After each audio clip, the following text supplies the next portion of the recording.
오늘은 3월 7일, 현재 시각은 4시 46분. 오늘은 여행자가 들려준 이야기, 새로운 챕터 들어갔습니다. 인용글입니다. 세상은 단 하나의 세계로만 존재할까? 아니면 다중의 세계일까? 이것이야말로 자연 탐구에 있어서 가장 고상하고 가장 소중한 질문의 하나일 것이다. 알베르투스 마그누스 13세기의 글입니다. 처음에 섬 사람들은 자기네가 지상에 존재하는 유일한 인간이라고 생각했다. 설령 다른데 어디엔가 사람들이 살고 있다고 생각했을지라도 망망대해가 그들의 앞을 가로막고 있었으므로 외부 세계와의 교육 따위는 엄두도 낼 수 없었다. 하지만 그 후에 그들은 선박을 발명했다. 그렇다면 앞으로 달도 갈 수 있는 어떤 방법이 발명될 수도 있지 않겠는가. 현재 우리 주위에 이런 탐험을 감행해줄 드레이크 선장도 콜럼버스도 없고 공중을 헤쳐나갈 여행편을 발명해줄 다이탈로스도 없다. 그러나 나는 확신한다. 예나 지금이나 새로운 진리의 아버지인 시간은 우리의 조상들이 알지 못했던 많은 사실들을 우리에게 밝혀주었던 것처럼 현재 우리가 알고자 갈구하나 알지 못하는 것을 우리 후손에게 드러내 보일 것이다. 존 윌킨스의 달세계의 발견 1638년 지루한 지구에서부터 한참 높이 올라가서 지구를 내려다보면 대자연이 과연 한 점 먼지에 불과한 이 지구에 자신의 아름다움과 온갖 가치를 다 퍼부어 놓았는지 가늠할 수 있지 않겠는가. 그렇게 고공에서 지구를 내려다볼 수 있다면 집을 떠나 먼 나라로 여행하는 사람들처럼 우리도 지방구석에서 이루어진 일들의 잘잘못을 더 잘 판단할 수 있을 것이며 더 공정하고 올바른 평가를 내려서 결국은 모든 것들에 합당한 가치를 부여할 수 있을 것이다. 그러므로 이 지구만큼이나 사람들이 잘 살고 있고 잘 꾸며진 세계가 한둘이 아니라 여럿 있다는 사실을 인지하는 순간부터 우리는 이 세상 사람들이 위대하다 일컫는 것들에 찬미를 보내지 아니하게 되고 또 일반 사람들이 정성을 쏟아 추구하는 자질구레한 것들을 오히려 더 하찮게 여기게 될 것이다. 크리스티안 하이헌스 천상계의 발견에서 따온 글입니다. 현대는 인류가 우주의 바다를 항해하기 시작한 시대이다. 케플러의 궤도를 따라 힘차게 노를 저으며 우주의 바다를 항해하는 현대판 범선에는 사람이라고는 단 한 명도 타고 있지 않다. 무인 우주선이야말로 기막히게 잘 설계된 고도의 지능형 로봇이다. 캘리포니아주 패서디나에 위치한 미국 국립항공우주국 소속 제트 추진 연구소에서 우주공항을 무시로 누비면서 미지의 세계를 탐험하는 이 로봇의 일거수일투족을 완전히 제어하고 있다. 1907년 7월 9일 보이저 2호라는 이름의 로봇과 목성권의 회우가 이루어졌다. 행성 간 공간을 항해하기 시작한 지 거의 2년 만의 사건이었다. 조립에 들어간 개별 부품의 개수만 수백만 개에 이르는 대단히 복잡한 기능의 이 우주선이 그 먼 거리를 아무 탈 없이 무사히 항해해낸 것이다. 하나의 부품의 이상이 발견되면 다른 것이 그 부품의 역할을 완전히 대신할 수 있도록 동일한 기능을 수행하는 부품을 여러 개씩 중복 조립한 덕을 단단히 본 것이다. 보이저 2호는 총 질량이 0.9톤이고 전체 크기가 큰 방 하나를 가득 채울 정도이다. 태양에서 멀리 떨어진 태양계의 외곽지대를 탐험하는 것이 이 우주선의 임무였기 때문에 보이저 2호는 다른 우주선들과는 달리 태양의 빛 에너지를 동력원으로 직접 사용할 수 있었다.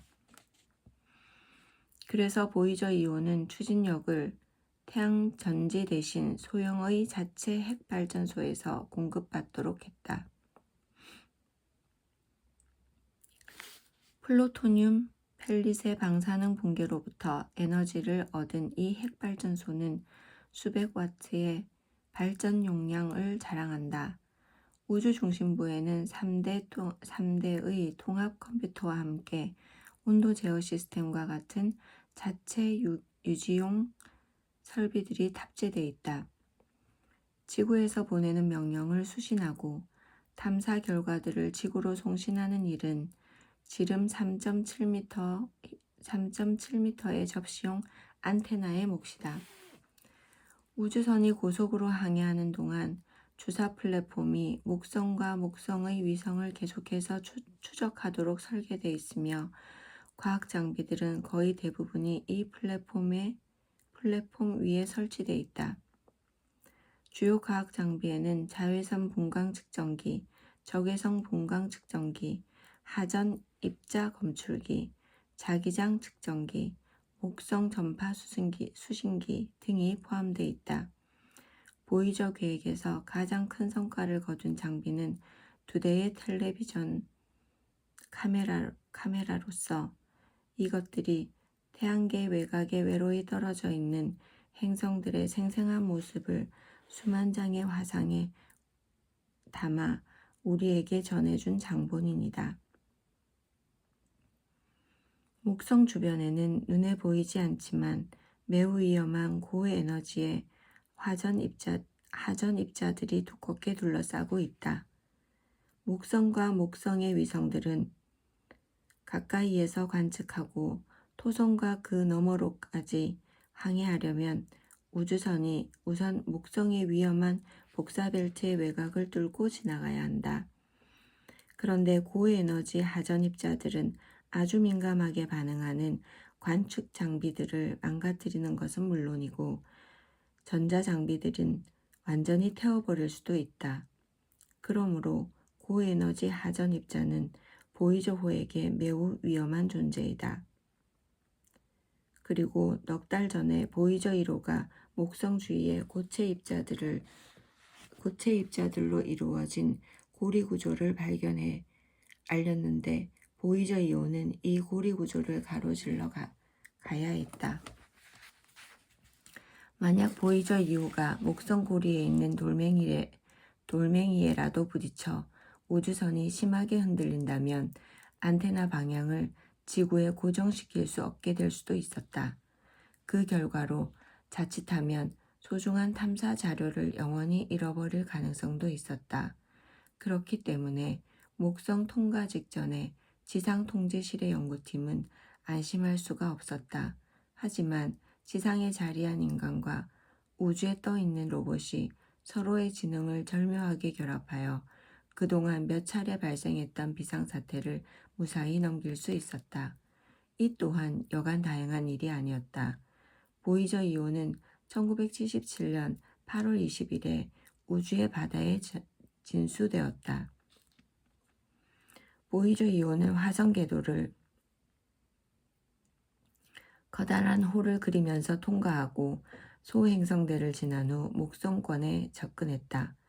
그리고 목성과 목성의 14개 남짓한 위성들은 한 줄로 깨는 대장정을 시작했다. 보이저 2호가 목성 곁을 지날 때 목성은 보이저를 가속시켜서 토성을 근거리에서 통과시킬 수 있는 길목으로 보이저를 슬쩍 밀어 넣었다.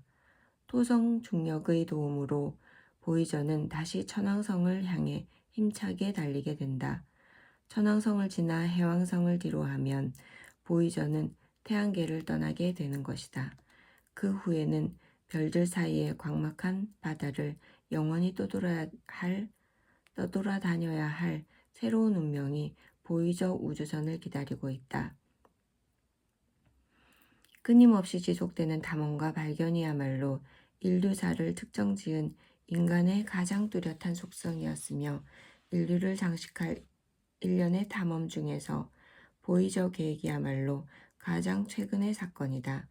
15세기, 16세기에는 스페인에서 아조레스 제도까지 항해하는데 며칠이 걸렸다. 지금은 이 시간에 지구와 달 사이에 놓인 우주의 해협을 훌쩍 건너뛸 수도 있다. 또한 당시에는 대서양을 횡단하여 이른바 아메리카 대륙에 도착하는데 몇 개월씩이나 필요했다.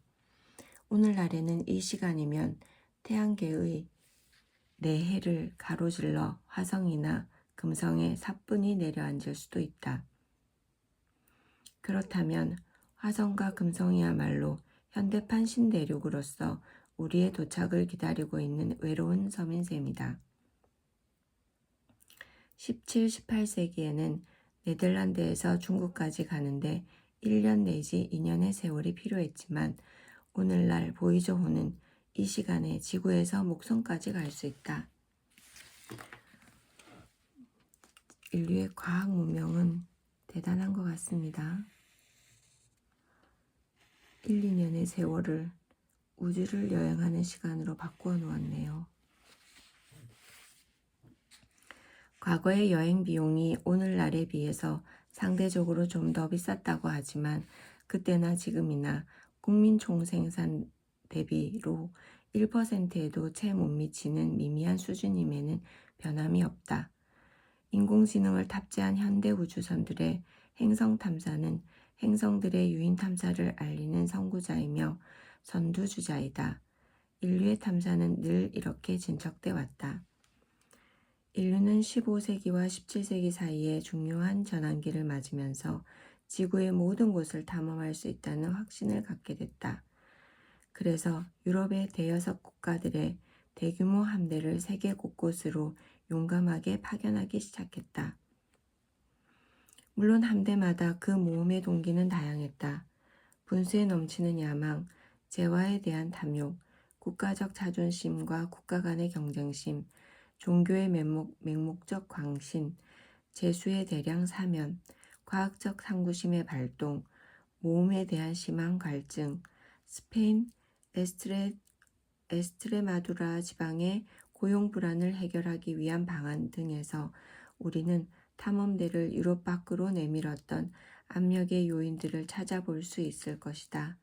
이 항해가 항상 좋은 결과만 가져온 것은 아니지만 결과적으로 지구를 하나로 묶고 지역주의의 문제를 일부 해소하여 인류가 하나의 종으로 통합하는 데 큰 기여를 했다.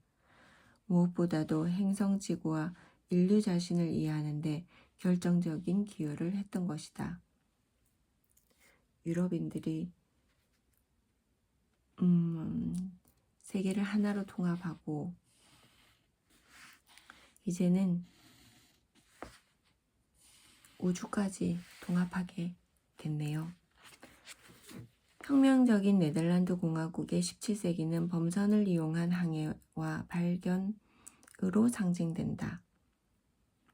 강력한 스페인 제국의 지배로부터 독립을 선언하고 해방된 직후 네덜란드는 당시 유럽의 그 어떤 국가보다도 적극적으로 계몽주의 사조를 받아들여 합리적이고 질서정연하며 창의적인 사회를 이루었다. 하지만 스페인의 항구와 강력한 함대가 네덜란드의 무역권을 가로막고 있었던 관계로 이 작은 신생공화국의 경제적 생존은 거대 무역선단을 구축하고 유효적절하게 사람을 쓰느냐와 어떻게 이 둘을 적재적소에 배치하느냐에 달려있다. 정부와 민간의 합작으로 만들어진 네덜란드 공화국 동인도 회사는 세계 곳곳에 오지로 선단들을 파견하고 거기에서 희귀 물품을 구해다가 비싼 값을 받고 유럽에 되팔아 많은 이문을 챙길 수도 있었다.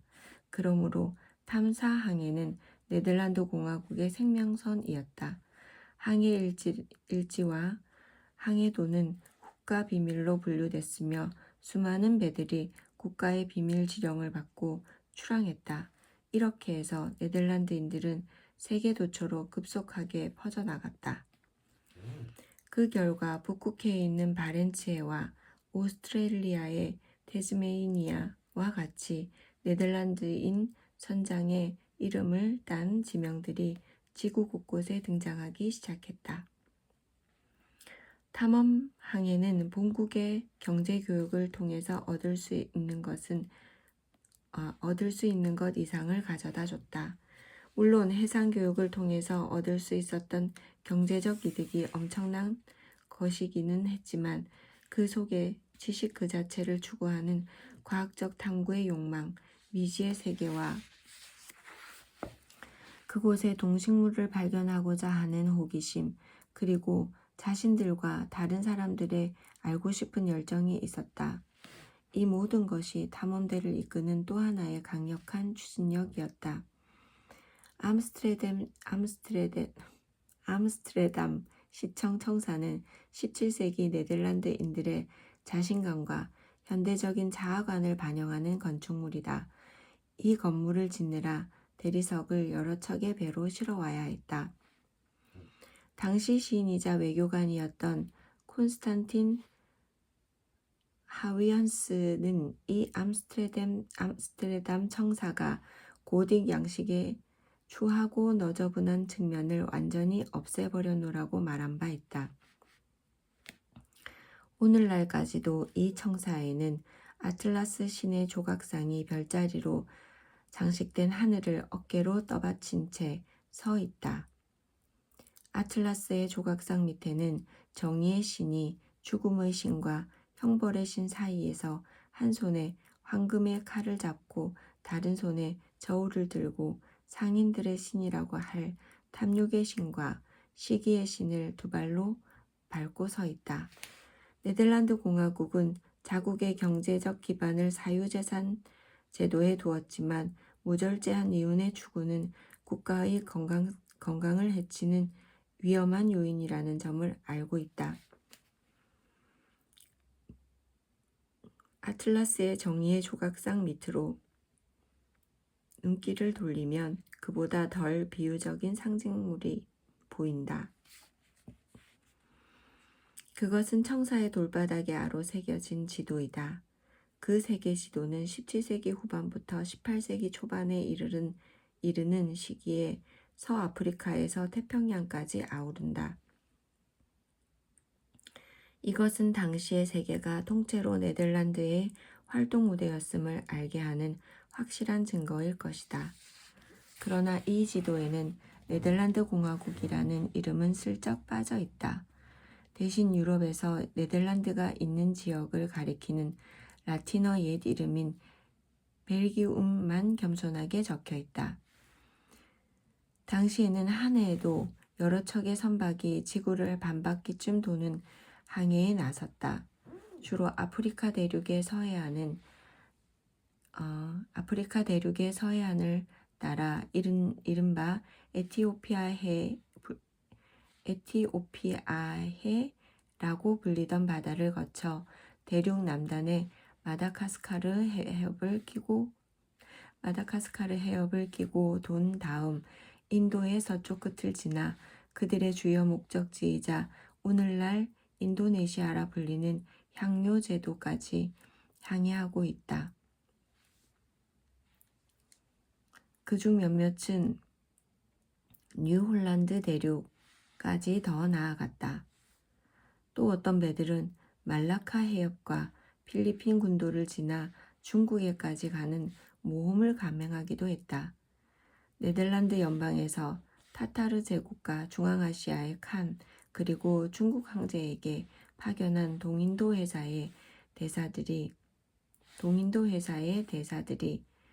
17세기 중반에 작성한 기록이 오늘날까지 전해온다. 네덜란드 해적들, 대사들, 그리고 선장들이 베이징과 같은 대제국의 도시를 보고 새로운 문명이 주는 충격으로 입을 다물지 못했던 정황을 우리는 이 기록에서 자세히 알아볼 수 있다. 역사상 네덜란드가 그때처럼 막강한 영향력을 행사하던 시기는 없었다.